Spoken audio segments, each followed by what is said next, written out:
মিনা একটু সুস্থ, তাই দুদিন আমার কাছে এসে থেকে গেল। শনিবার দিন ওকে অফিস ফেরত নিয়ে এলাম, এসেই চলে গেছিলাম। বাড়িতে কিছুক্ষণ থেকে তারপরে বাইরে বেরোলাম চা খেতে। ঠিকই করেছিলাম বাইরে থেকে খাবার এনে খাবো, তাই জন্য রুটি আর চাপ ছিল আমাদের মেনু স্যাটারডে রাত্রে। এনে বাড়িতে বসে দুজনে জমিয়ে খেলাম, তার মাঝে প্রচুর কাজও করলাম। কাজ আর খাওয়া দাওয়া, আড্ডা, টিভি দেখা এইসবই আমরা করতে থাকি। গল্প আমাদের শেষই হয় না। ওর শরীরটা খুবই খারাপ হয়েছে, প্রায় মাঝে মধ্যেই ওর শরীর খারাপ হচ্ছে আজকাল। একদম নিজের কোনো যত্ন করে না, কোনো রেস্ট নেয় না। বিছানায় পড়ে থাকলে একমাত্র ওর রেস্ট হয়। আমার পাশের বাড়িতে থেকে জয়া, জয়া আমাকে এসে সকালবেলায় চা খাওয়ালো, ভীষণ সুন্দর চা। তারপরে খেয়ে একটু কমপ্লেক্সে হাঁটাহাঁটি করলাম। বেরিয়ে তারপর ঠিক করলাম ব্রেকফাস্ট করবো আজকে ডিম টোস্ট। সেটাও খেয়ে নিলাম রাস্তায় বেরিয়ে। তারপর বাড়িতে এসে ঠিক করেছি আজকে চিকেনের ঝোল বানানো হবে।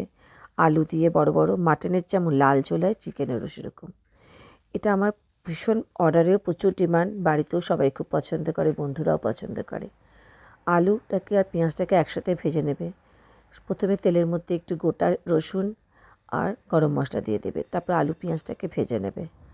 তারপর একটা বাটির মধ্যে একটু হলুদ, লঙ্কা আর জিরে গুঁড়ো দিয়ে একটা পেস্ট বানিয়ে রাখবে। আর আমি যেহেতু আদা রসুন পেস্ট কিনেই ব্যবহার করি মাদার্সের, তাই জন্য বাটার খুব একটা ব্যাপার থাকে না, রান্নাও খুব তাড়াতাড়ি হয়ে যায়।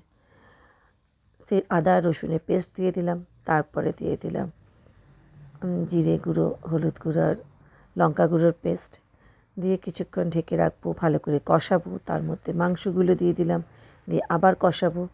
তারপরে অল্প অল্প জল, তুমি যতটা পরিমাণে গ্রেভি রাখতে চাও, ঝোল রাখতে চাও সেরকম আর কি। এটা একটু ঝোলঝোলি খেতে ভালো লাগে, তাই জন্য জল দিতে হবে।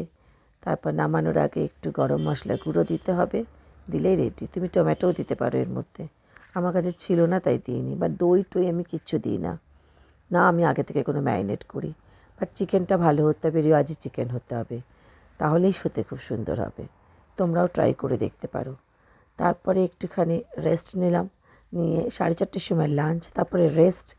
তারপরে ঠিক করলাম বিকেলে আজকে ডিনারে আমরা বাইরে করবো এবং চাইনিজ খাবো।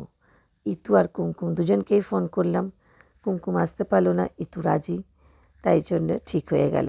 আমি রেডি হয়ে গেলাম, মিনাও রেডি। বেরোবার সময় হইচই, আমাকে পথ আটকে দাঁড়ালো। আমি বাড়ি থেকে বেরোলে ওদের যত অভিযোগ। মা বাড়ি থাকলে ওরা খুব খুশি, কিন্তু কি করব, সব জায়গাতে ওদের নিয়ে যেতেই পারি না, তাই ওরা বাড়িতেই থাকলো, আমরা বেরিয়ে গেলাম। আজকে খুব সুন্দর চাঁদ উঠেছিল রাস্তায়, দেখলাম। তারপরে পৌঁছে গেলাম ক্যারাবিন ক্যাফে, এটা সিটি সেন্টার 1-এর পাশেই। তোমরা একবার ট্রাই করো যারা সল্টলেকে থাকো বা আশেপাশে থাকো। এদের খাবার অসম্ভব ভালো, অ্যাম্বিয়েন্সও ভীষণ ভালো, যেমন কন্টিনেন্টাল তেমন চাইনিজ। আজকে আমরা অবশ্য চাইনিজই খেয়েছিলাম, বাট একটা কোকোনাট বেস স্যুপ দিয়ে শুরু করলাম, তারপরে নুডলস। আমার ব্লগ তোমাদের কেমন লাগছে অবশ্যই জানিও, শেয়ার করো, কমেন্ট দিও। তোমরাও এখানে ঘুরে যেও ক্যাফেতে।